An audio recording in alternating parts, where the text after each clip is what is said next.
قرآن مجید کے ساتھ ہم نتھی ہو گئے، آپ یوں سمجھیں کہ ہم اللہ کے ساتھ نتھی ہو جائیں گے، کیونکہ جس سے محبت ہوتا ہے نا تو اس سے متعلقہ جو چیزیں ہوتی ہیں ان سے بھی محبت ہو جاتی ہے۔ اور قرآن مجید تو اللہ کا کلام ہے، اس سے تو محبت ہونی چاہیے۔ قرآن مجید کی محبت اللہ کی محبت کی دلیل ہے۔ کوشش یہ کریں کہ روزانہ کا معمول ہو کہ صبح اٹھیں تو فجر کی نماز پڑھ کے سورہ یاسین کی تلاوت کریں، یا ایک دو پارے کی تلاوت کا معمولی بنا لیں۔ نبی علیہ السلام نے ارشاد فرمایا، قرآن مجید میں ایک سورت ہے سورہ ملک، اس کی 30 آیات ہیں، اور میرا دل چاہتا ہے کہ میرے ہر امتی کے دل میں وہ سورت موجود ہو۔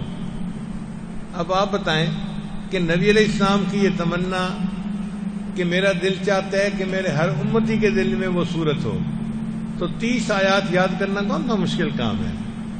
نوجوان ارادہ کریں اور سورہ ملک کو یاد کرنا شروع کریں، انشاءاللہ 1 مہینے کے اندر یاد ہو جائے گی، اگر روز کی 1 آیت بھی یاد کرنا شروع کریں، اور نبی علیہ السلام کی یہ تمنا پوری ہو جائے گی۔ اسی طرح قرآن مجید کی اور بھی صورتیں ہیں کہ جن کو پڑھنے سے کسی میں رزق میں برکت ہوتی ہے۔